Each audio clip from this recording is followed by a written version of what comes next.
राधे राधे। जय श्री कृष्ण भक्तों, आप सभी का स्वागत है आज की मेरी इस वीडियो में। आज की वीडियो में हम और आप पुरुषोत्तम मास के महात्म्य कथा के अध्याय नंबर 14 का श्रवण करेंगे। आज की अध्याय में भगवान बता रहे हैं कि किस प्रकार से राजा दृढ़धनवा अपने घर परिवार को छोड़कर और सुख संपदा को त्याग कर किस प्रकार से वन में जाकर प्रभु की भक्ति में लग जाते हैं। भक्तों, यह पुरुषोत्तम मास, जिसे कि अधिक मास भी कहते हैं, भगवान के द्वारा जप तप पूजा भजन कथा दीपदान आदि के लिए एक अतिरिक्त माह भक्तों को प्रदान करते हैं, जो कि 3 साल में एक बार आता है। यह महीना ऐसा महीना है, यदि इस महीने में व्यक्ति सच्चे हृदय से प्रभु की भक्ति करता है, उसका सुमिरन करता है, तो वह प्रभु के चरणों तक पहुंच जाता है और भगवान उसके आवागमन के चक्र से मुक्त करके उसे अपने वैकुंठ धाम में स्थान दे देते हैं। ऐसे ही पुरुषोत्तम मास की कथा का यदि हम पूरे भक्ति और भाव के साथ श्रवण करते हैं तो जीवन के सभी दुख समाप्त हो जाते हैं, सुख समृद्धि और वैभव हमारे जीवन में भरपूर मिल जाता है। चलिए आज की कथा का हम प्रारंभ करते हैं।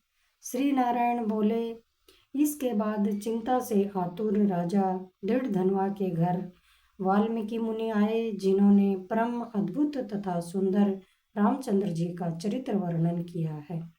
राजा दृढ़धनवा ने दूर से ही वाल्मीकि मुनि को आते हुए देखकर घबराहट के साथ जल्दी से उठकर भक्ति युक्त हो उनके चरणों में दंडवत प्रणाम किया।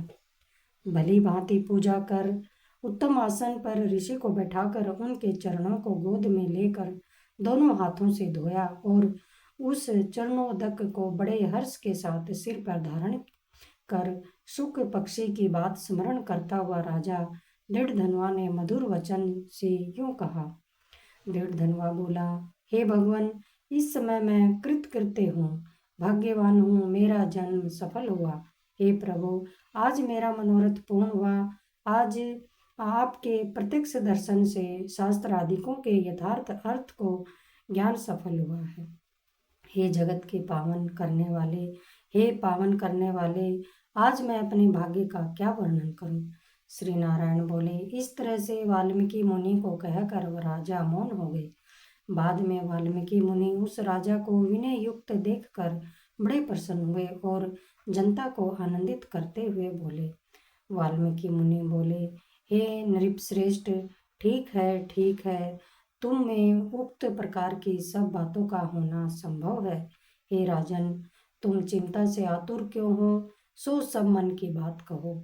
ऐसा मालूम पड़ता है कि तुम्हारी कुछ कहने की इच्छा है, इसलिए हे महामते उसे कहो। राजा दृढ़धनवा बोला, आपके चरण कमल की कृपा से हमेशा सुख है, परंतु हे विद्वान, हमारे हृदय में एक बड़ा संदेह है। वन में होने वाले सुख पक्षी के मुख से निकले हुए बाण के समान उस वचन को दूर करें। किसी समय में शिकार खेलने के लिए गहन वन में निकल गया। वहां भ्रमण करता हुआ एक तालाब देखा, उसका जल पिया। बाद में थकावट दूर करने के लिए एक बड़े वट वृक्ष के नीचे बैठ गया। अत्यंत ही घनी तथा सुंदर छाया वाले और मन एवं नेत्र को आनंदित देने वाले उस वृक्ष पर बैठे हुए सुंदर शुक पक्षी को देखा।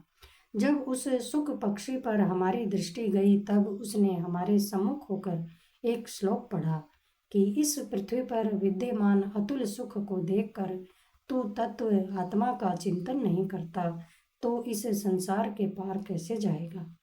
मैं इस प्रकार सुख पक्षी के वचन को सुनकर विस्मित हो गया।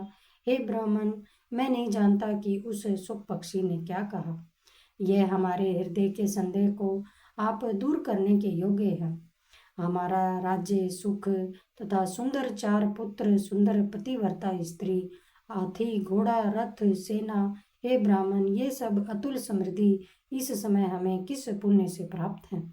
यह सब विचार कर संक्षेप में कहने के आप योग्य हैं। राजा दृढ़धनवा के वचन को वाल्मीकि मुनि सुनकर प्राणायाम कर एक मुहूर्त एक तक ध्यान में मग्न हो, हाथ में रखे हुए आंवला के फल के समान विश्व संसार के भूत भविष्य और जो वर्तमान विषय है उनको हृदय में समाधि के बल से जानकर और निश्चय कर राजा से बोले। वाल्मीकि मुनि बोले, हे राजा, मैं श्रेष्ठ, अपने पूर्व जन्म का चरित्र तुम सुनो। हे राजेंद्र, पूर्व जन्म में आप द्रविड़ देश में ताम्रपर्णी नदी के किनारे वास करने वाले सुदेव नामक ब्राह्मण थे।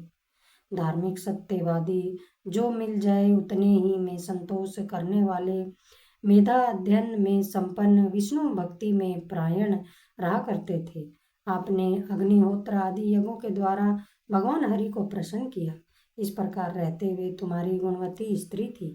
वह गौतम ऋषि की सुंदर कन्या गौतमी नाम से प्रसिद्ध शंकर की सेवा में तत्पर पार्वती के समान तुम्हारी प्रेम से सेवा करती थी। गृहस्थ आश्रम धर्म में धर्म पूर्वक वास करते बहुत समय बीत गया, परंतु तुम्हें कोई संतान नहीं हुई। एक दिन अपनी स्त्री से सेवित आसन पर बैठा हुआ दुखित ब्राह्मण गदगद स्वर से बोला, ऐ सुंदरी, संसार में पुत्र से बढ़कर दूसरा सुख नहीं है और तपदान से उत्पन्न पुण्य दूसरे लोक में सुख देने वाला होता है। शुद्ध वंश में होने वाली संतान इस लोक में तथा परलोक में कल्याण करने वाली होती है। उस श्रेष्ठ पुत्र के न मिलने से मेरा जीवन निष्फल है। न तो मैंने पुत्र को प्यार किया और न ही वेद पढ़ने के लिए सोने से जगाया, न तो उसका विवाह किया, इसलिए मेरा जन्म व्यर्थ में चला गया। अभी मेरी मृत्यु हो, मेरे को आयुष से प्रिय नहीं है। इस प्रकार अपने प्रिय पति का वचन सुनकर स्त्री गौतमी खिन्न मन हुई। बाद में धैर्य धारण करती हुई, प्रिय वचन बोलने में चतुर, प्रिय पति के प्रेम में मग्न वह स्त्री अपने पति को समझाने के लिए सुंदर वचन बोली। गौतमी बोली, हे प्राणेश्वर, अब इस तरह तुच्छ वचनों को ना कहिए। आपके समान भगवत भक्त विद्वान लोग मोह को प्राप्त नहीं होते हैं। हे विभो, आप सत्य धर्म में तत्पर रहने वाले हो। आपने स्वर्ग को जीत लिया है। हे सुव्रत व्रत अर्थात हे सुंदर व्रत करने वाले, आप जैसे ज्ञानी को पुत्रों से सुख की प्राप्ति कैसी, अर्थात ज्ञानी पुरुष पुत्रों से होने वाले सुख की इच्छा नहीं करते। हे ब्राह्मण, पहले चित्रकेतु नामक राजा पुत्र शोक से संतप्त हुआ, तब नारद और अंगिरा ऋषि के आने पर पुत्र शोक से मुक्त हो संसार से उद्धार को प्राप्त हुआ। इसी प्रकार राजा अंगवेन नामक दुष्ट पुत्र के कारण रात्रि के समय वन को चला गया। इसी तरह से हे स्वामी, आपको भी संताप्ति दुख देने वाली होगी। फिर भी हे तपोधन, यदि आपको सतपुत्र की लालसा है तो प्रसन्नता से जगत के नाथ समस्त अर्थों के दाता हरि भगवान की आराधना करें। हे ब्राह्मण, पहले सांख्याचार्य करदम ऋषि ने जिनकी आराधना कर पुत्र को प्राप्त किया, जो कि पुत्र योगियों में श्रेष्ठ कपिल देव नाम से प्रसिद्ध हुआ। ब्राह्मण श्रेष्ठ इस प्रकार अपनी धर्म पत्नी के वचन सुन तथा निश्चय कर उस अपनी गौतमी स्त्री के साथ ताम्रपर्णी नदी के तट पर गया। वहां जाकर उस पवित्र तीर्थ में स्नान कर अत्यंत ही श्रेष्ठ तप करता गया। 5-5 दिन के बाद सूखे पत्ते तथा जल का आहार करता था। इस प्रकार तप करते उस तपोनिधि सुदेव ब्राह्मण को 4000 वर्ष व्यतीत हो गए। हे ब्राह्मण, उसके इस तपस्या से तीनों लोग कांप उठे। भगवत्सल भगवान उस सुदेव ब्राह्मण के अत्यंत उग्र तपस्या को देखकर जल्दी से गरुड़ पर सवार होकर प्रकट हुए। श्री नारायण बोले, नवीन मेघ के समान जगत की रक्षा करने में समर्थ 4 भुजा वाले प्रसन्न मुख मुरारी को देखकर सुदेव शर्मा ब्राह्मण हर्ष के साथ मुकुंद भगवान को साष्टांग प्रणाम करता हुआ बोला। अब पुरुषोत्तम मास के महात्म्य के 14वें अध्याय का समापन करते हैं। जय श्री कृष्ण। राधे राधे।